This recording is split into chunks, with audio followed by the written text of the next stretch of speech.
Teman-teman pers, Assalamualaikum warahmatullahi wabarakatuh.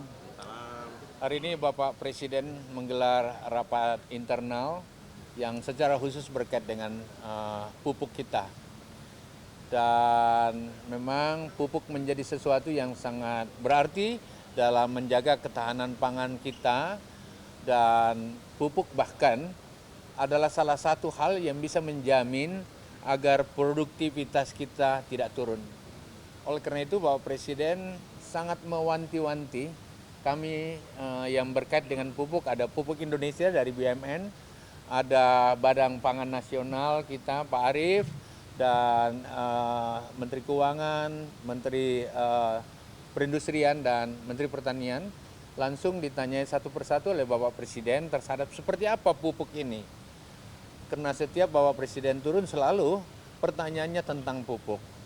Oleh karena itu memang pupuk menjadi sangat penting sekali lagi, dan pupuk yang memang ada di RDKK, ya rencananya definit kebutuhan kelompok itu cukup besar, karena kemarin ada 69 jenis komoditi yang diberikan pupuk subsidi.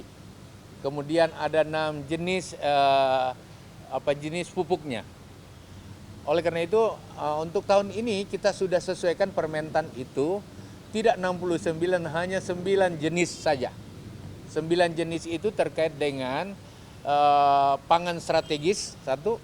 Yang kedua, pangan yang berkontribusi pada inflasi, dan pangan untuk memperkuat ekspor.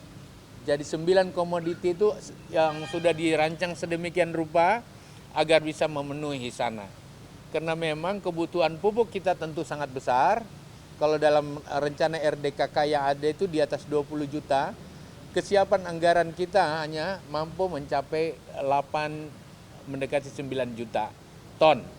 Oleh karena itu Bapak Presiden memerintahkan pada kami tidak boleh pupuk kurang atau tidak ada pengurangan. Tapi tentu saja yang harus dibenahi yang pertama program dan konsepsinya harus betul-betul menggigit, tidak mengawang-awang, dan terlaksana sampai di lapangan, terlaksana sampai di petani yang ada sesuai dengan waktu dan ketepatan yang ada. Tepat waktu, tepat sasaran, tepat orang, tepat lahan, dan berbagai hal. Yang kedua, kita berharap ini menjadi koordinasi semuanya. Jadi memperkuat koordinasi kelembagaan baik dengan pupuk Indonesia, PHCI, tentu ini berkait dengan BUMN, mulai dari mempersiapkan pupuknya lini 1 di provinsi, lini 2 di kabupaten, lini 3 di kecamatan, sampai lini 4, seperti itu. Kira-kira begitulah. Ya, oleh karena itu koordinasi ini harus lebih matang. Dan ketiga, kita berharap agenda ini tidak terlalu lama.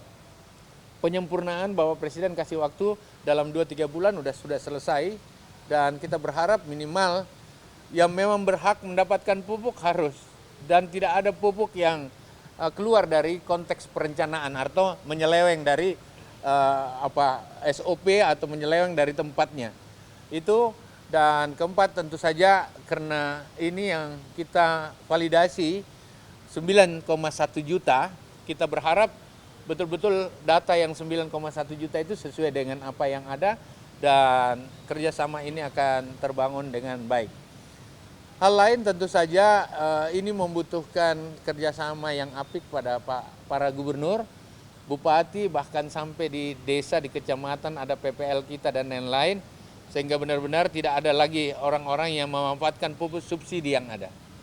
Berbagai perencanaan lain untuk mengefektifkan pupuk yang ada, itu dimintakan 3 bulan ini juga. Ada Pak Badan Ketahanan Pangan, ada Pupuk Indonesia, dan Menteri BUMN untuk sama-sama untuk kita menyempurnakan apa yang kita butuhkan selanjutnya. Saya kira itu, sehingga kita berharap bahwa memang ya sekali lagi bukan pupuk langka, tapi pupuk di dunia naik 3 kali lipat. Ya, jadi ini terus menyesuaikan. Kalau kemarin dana 25 triliun pasti tidak cukup, dan Bapak Presiden jangan pikirkan itu. Sesuaikan rencanamu dan rencana yang seperti apa yang harus tentu saja sampai dengan detail di lapangan. Jangan sampai ada yang bermain-main dan lain-lain sebagainya, dan itu seperti itu. Oleh karena itu kita tentu akan bekerja di sekitar 9 juta ton yang ada untuk melakukan validasi sampai lapangan.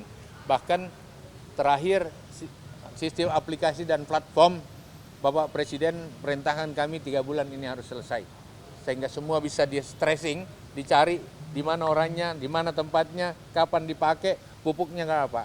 Yang terakhir diharapkan bisa teraplikasi dengan subsidi langsung kepada orang yang melalui perbankan yang ada. Saya kira ini nanti diterangkan oleh Pak Arief atau Pupuk Indonesia. Saya kira dari saya itu, teman-teman.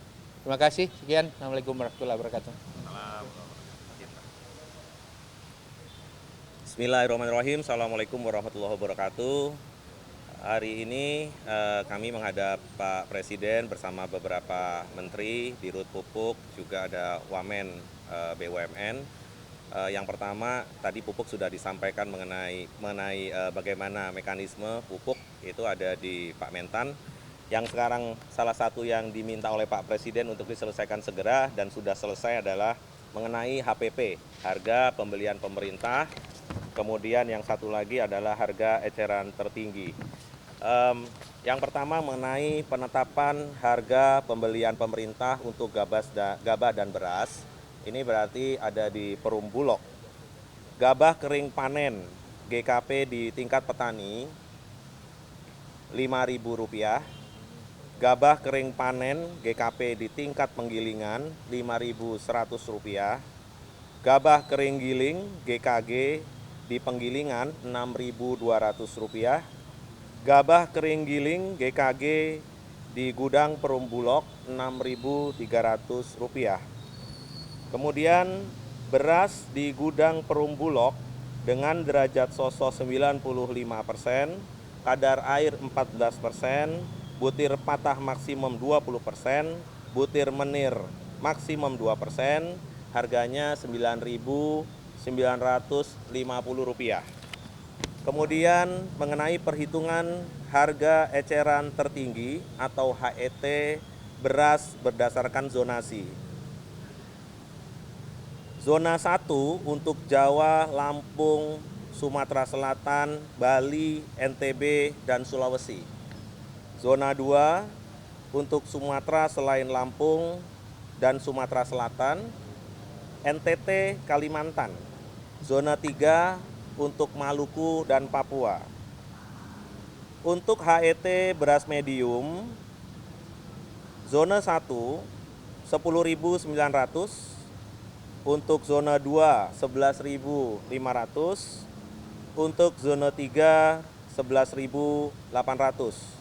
Kemudian untuk beras premium, zona 1 13.900, zona 2 14.400, dan zona 3 14.800. Ini Pak Presiden meminta untuk segera diumumkan, sedangkan perundangannya dalam proses, sehingga ini bisa dapat diberlakukan segera. Terima kasih. Assalamualaikum warahmatullahi wabarakatuh.